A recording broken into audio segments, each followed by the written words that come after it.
Another VAR disaster. Hey guys, welcome back to the channel. Welcome to another video. Today's video is going to center around the controversial incident that occurred in yesterday's game at Goodison Park between Everton and Arsenal. The second half had only just begun when Myles Lewis Skelly was judged to have brought down an Everton player inside the penalty area, and the referee did not hesitate in pointing to the spot, awarding a spot kick to the Toffees, in which Ndiaye converted to equalise for Everton in that particular moment. And Everton went on to record a very big point against Arsenal. Very good point against Arsenal, but one that was shrouded in controversy and debate. It looked extremely soft. It looked very, very soft, the alleged foul from Myles Lewis Skelly. VAR did not interfere. VAR did not overturn the on-field referee's decision, and it left Arsenal fans fuming at the seemingly error from the referee. We're going to be talking about it today. We're going to be talking about this very controversial incident. Was it a penalty? Was it not a penalty? Have the PGMOL been left embarrassed yet again by another shocking referee and VAR display? All of that stuff and much more to come in this video. But before we go any further in discussing all of that and much more, I would like to remind you all to please like the video and also subscribe if you are new. Both things will always and forever be greatly appreciated. And of course, on any of these talking points, I want to gauge your opinions in this conversation. So please do use and abuse that comment section, people down below. Talk to me with your thoughts, your comments, opinions, predictions, feelings, whatever you want to call it. That I'm sure will make for great and interesting reading. So please do get involved. Would love to hear from you all. And without further ado, I'll get on with the conversation myself and talking about Everton, the controversial penalty awarded to the Toffees yesterday, and the moment that has left Arsenal fans fuming, as well as obviously the PGMOL being once again embarrassed by their referees and the officials that are in charge of VAR, the three most controversial letters in the modern day game. Yesterday was another disaster class in my opinion. It was not a penalty, and that's coming from a Liverpool fan, by the way. As much as I loved seeing Arsenal again lose points to anything to sort of get Liverpool over the line quicker or potentially quicker to winning that Premier League title and securing it and making it official that we are the champions of England for this season, I've got to admit, it was not a penalty. It was the softest penalty you are ever going to see in your life. There have been worse challenges that have occurred inside a penalty area that have not been given. I found it an absolute joke that it was actually given. It looked so soft. And if anything, it was a bit of 50-50. And as we'll get onto a little later, in those kind of situations, not all contact in the penalty area should be awarded a penalty, as stated by Howard Webb a couple of years ago. Everton scored a controversial penalty in the second half. That's basically, in a nutshell, what happened. They held on for the point. It's a good point for Everton. It's obviously a bad point for Arsenal. It's a bit of a lack in momentum ahead of their Champions League doubleheader with Real Madrid, of course. It further hinders Arsenal's slim chances of a title run towards the end of the season. Obviously, it aids Liverpool's. But we're here to talk about the controversy. And of course, this has been the resumption of the Premier League since the International and FA Cup break, in which we've seen controversy strike a few times already in a few days of the Premier League returning and resuming once again for the run-in of the season. We, of course, saw the Villa versus Brighton game. Villa should have been awarded a penalty. That wasn't given. We saw in that same game, Brighton scored an equaliser that was judged to have come off the arm of Mitoma, and therefore the goal was chalked off. Replays, in my opinion, still show that it didn't actually come off an illegal part of his arm. It came off the sleeve area, which, last time I checked, was perfectly legal to actually occur and to obviously go ahead. That was chalked off for a handball.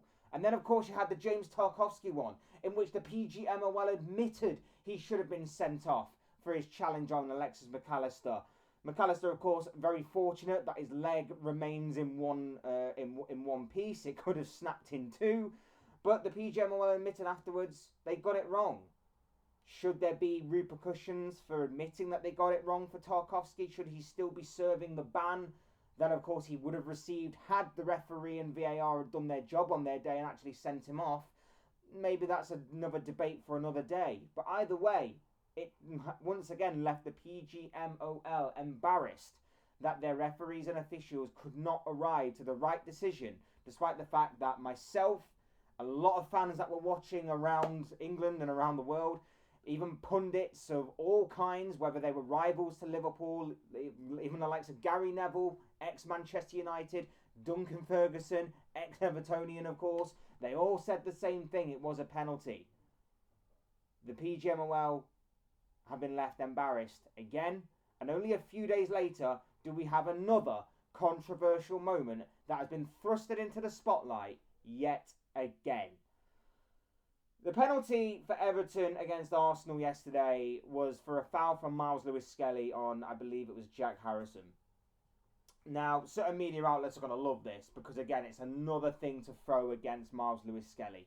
Controversial, extremely soft, they won't matter. They've already talked about how he's already picked up 2 red cards this season, one of which, of course, we know was rescinded because it definitely was not a red card.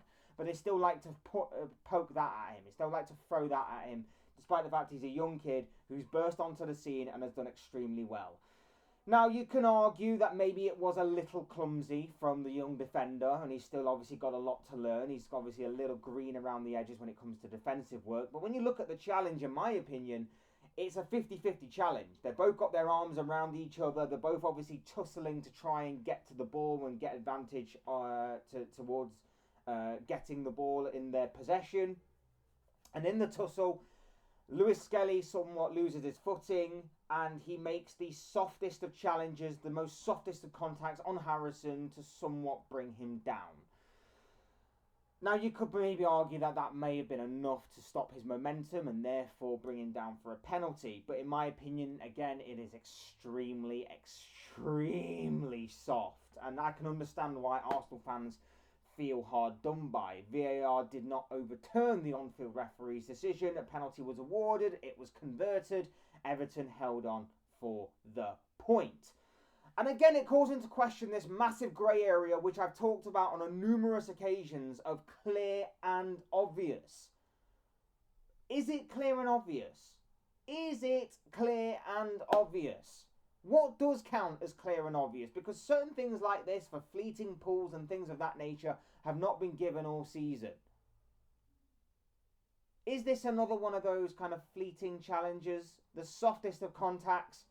Was it really clear and obvious that the referee got it wrong on the pitch so that they couldn't overturn it?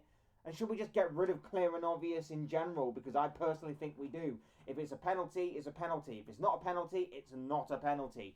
This clear and obvious thing is becoming so subjective because these referees are making it so, which should not be the case. It should not be subjective. It should be more objective than it is subjective. And yet here we are once again talking about another controversial moment. And then there comes into question of this higher threshold thing. Now, I previously alluded to it earlier on in the video, but this higher threshold thing has been banded around for many a year. It's been banded around ever since, I think it was Mike Riley was head of the PGMOL, and it's something that Howard Webb has taken forward with him since he took charge of the organisation a couple of years ago. He basically says that if there's a higher threshold in the penalty area, just because there's contact does not necessarily mean that's a foul. How many times have you heard the phrase, it's a foul anywhere else on the pitch except in the penalty area? That kind of thing. So the question is, why did that not come into play here?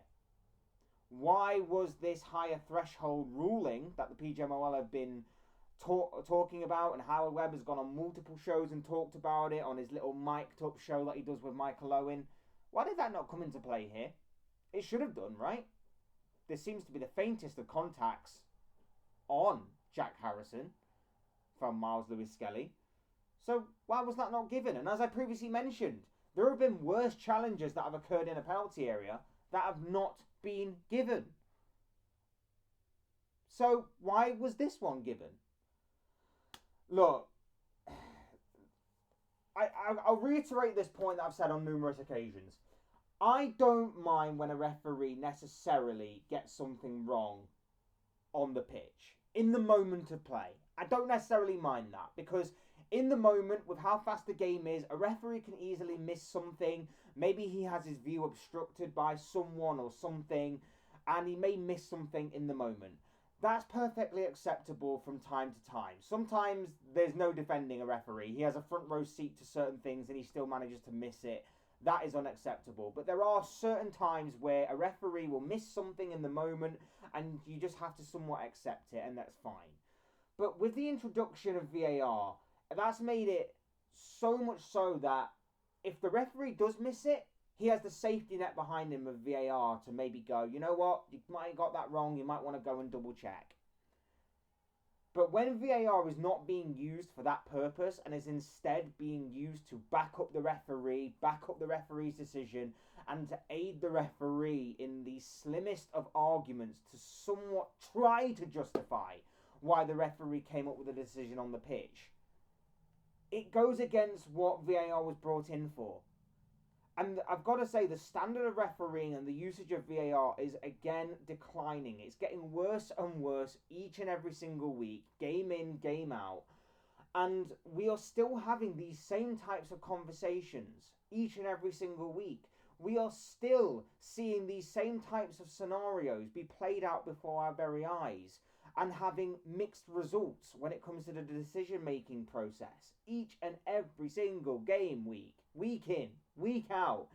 And I'm sick of it. I'm sick of talking about it. I'm sick of obviously having these conversations. I'm sick of making these types of videos, because it's completely unacceptable. It is completely unacceptable that there is like no improvement whatsoever in the usage of VAR, in the standard of refereeing. We are constantly seeing referees and VAR and the PGMOL as a body take the spotlight each and every single week. We should be talking about Arsenal's preparation for their game against Real Madrid in the Champions League. We should be talking about other incidents that occurred yesterday, with Villa again going in such good form to beat Nottingham Forest. We should be talking about how Wolves beat Ipswich and how Southampton could go down later on today.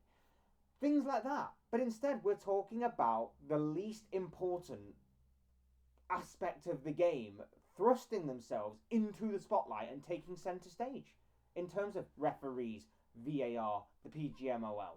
And that is completely unacceptable in my personal opinion. We should not be doing this. We should be talking about the football more so than anything else. But here we are, because we pride ourselves on being one of, if not the best league in the world. And yet we have the worst standard of officiating and authority figures in the game. And that obviously can't go hand in hand. That is completely unacceptable and needs to be improved upon. And Howard Webb, in my opinion, should be held accountable.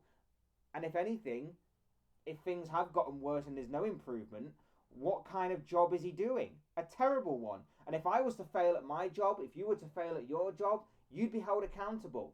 And if obviously it continued, worst come to the worst, you'd be sacked from that position. So why isn't he? Why is no one holding him accountable? It's just become a joke in my opinion. I hate having these conversations. We need clarity on what the PGMOL is doing to try and improve, to try and go forward. We need clarity on if there are repercussions for these referees that constantly make mistakes, and big mistakes at that, week in, week out. We need clarity on how the organisation itself is looking to improve upon these types of things happening, because we're getting nothing. And as fans, we sit here and we're frustrated and we're annoyed and we voice our opinions like this, because overall we need to drop our tribalism, because whether you are an Arsenal hater, Mikel Arteta outer, you can't honestly tell me that genuinely was a penalty, 100% a stonewall penalty. Especially when you consider that the penalty that Aston Villa should have received on Wednesday night was a stonewall penalty in comparison to this one. We have to drop our tribalism and we have to start holding these people accountable. And Howard Webb especially needs to be held accountable in these types of scenarios, But I don't know who is. I don't know who is holding him accountable, especially when he seemingly has the mainstream media in his back pocket where they don't really talk about these kinds of things. And if they do, they somewhat side with the referee and they somewhat go, oh, well, everyone's entitled to making the odd mistake here and there. This is becoming too frequent for it to be the odd mistake. And these kind of rulings that they're setting out but not abiding by and not following in terms of higher threshold rules, in terms of clear and obvious grey area, it needs to be held accountable and it needs to be dealt with properly. And as football fans, we need to call this out as consistently as we can. That's why I've tried, and I know a lot of other content creators out there are obviously trying to do the same thing as well. We need to do it more so. But those are just the thoughts, comments, opinions, predictions, feelings, whatever you want to call it, of this guy. I want to know what you guys think. What do you make of the Myles Lewis Skelly challenge on Jack Harrison yesterday? The controversial penalty that was awarded to Everton. I'd love to know what you guys are thinking and feeling down below in that comment section there. Otherwise, hit the like button on the way out if you've enjoyed the video. Subscribe if you are new or want to see more content like this. Both things will always and forever be greatly appreciated. And as always, thank you all so much for watching and listening. I've been Fletch. This has been another Fletch Talks video. And I will see you speak to you all again soon in another video or live stream or whatever it may be. Cheers, guys. Thanks everyone for watching. Take care. Enjoy the rest of your day. And I'll speak to you all again very, very soon.